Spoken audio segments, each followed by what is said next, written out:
What is going on, everyone? Badger here. Should have liked and sub, and let's get into this. It's listed as a rumor, but I don't know why this would be surprising to anyone. And of course, we're talking about this Ubisoft XDefiant seeing continuously declining player numbers and lack of player spending. Again, Ubisoft.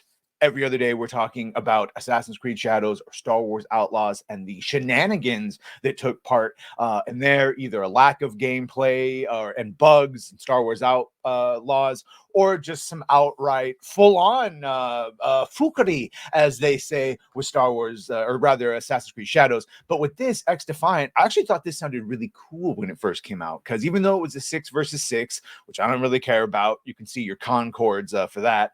It had groups, factions from other Ubisoft games, Watch Dogs and Splinter Cell and Far Cry.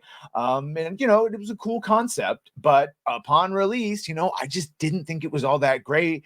Didn't I know, the great Deadpoolio, the channel's favorite, Latinx probably played it for a while, but other than that, you don't really hear much about it, if you hear about it at all. Now, I'll tell you, one of the reasons, aside from that dumb name that they chose, is the fact that it never went on Steam. It's on PC, but it's not on the Steam, and it's a console, so that's a big hit to it.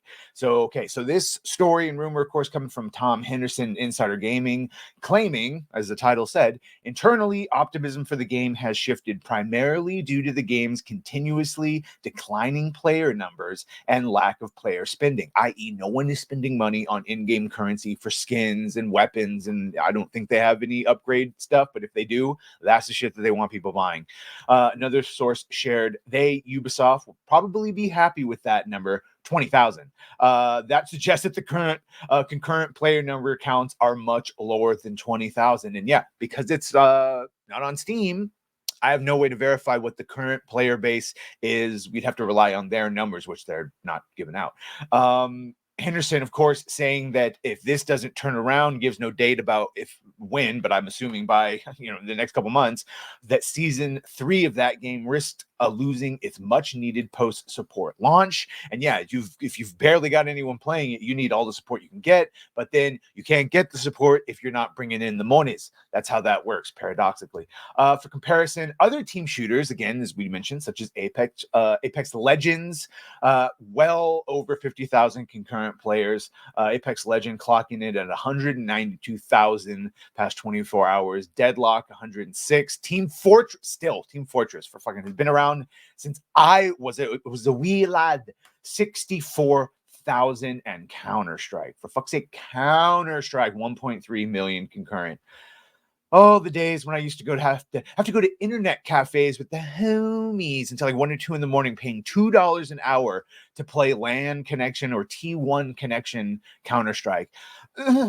And then, yes, obviously Overwatch. So all of these games would be considered contemporaries. Even Ubisoft's own Rainbow Six Siege had 58,000 peak in the last 24 hours. So there's no excuse. So if they have under 20,000, yeah, with that lineup, I would not expect to see them much longer. We and I think they mentioned it here. We have seen a bunch of layoffs from Ubisoft ahead of the launch of Star Wars Outlaws and Assassin's Creed Shadows. You can see here that they had 40. That's right. Ubisoft recently laid off 45 employees, and then they transferred some to their other to another company, and then apparently split some off to make their own game studio subsidiary. No idea on that, but Henderson here basically saying that, yeah, not only would season 3 be in jeopardy, but you could expect more San Francisco layoffs within the next 6 months, and I'd probably say within the next 3 months. Spokesman talking to Bloomberg, just saying that the difficult yet necessary decision of firing those 45 people mentioned before was made, obviously, because they can't tank these losses anymore. The Division Heartland, which I actually was looking forward to for a while, was supposed to be the Division in like an online, more shooter MMO type thing. Well, that's gone, and unfortunate, but hey, there you go. So those resources went to Rainbow Six and Defiant, and it looks like if Defiant doesn't shape up, then they'll be shipping out, if you know what I'm saying. And this just goes on top of that fucking CEO, Yves Guillemot, just touting a success which wasn't earned and coping to the shareholders when they ask, where all the money? Where's the money? It's gone. It's gone. It's gone, and we've had to lay out people.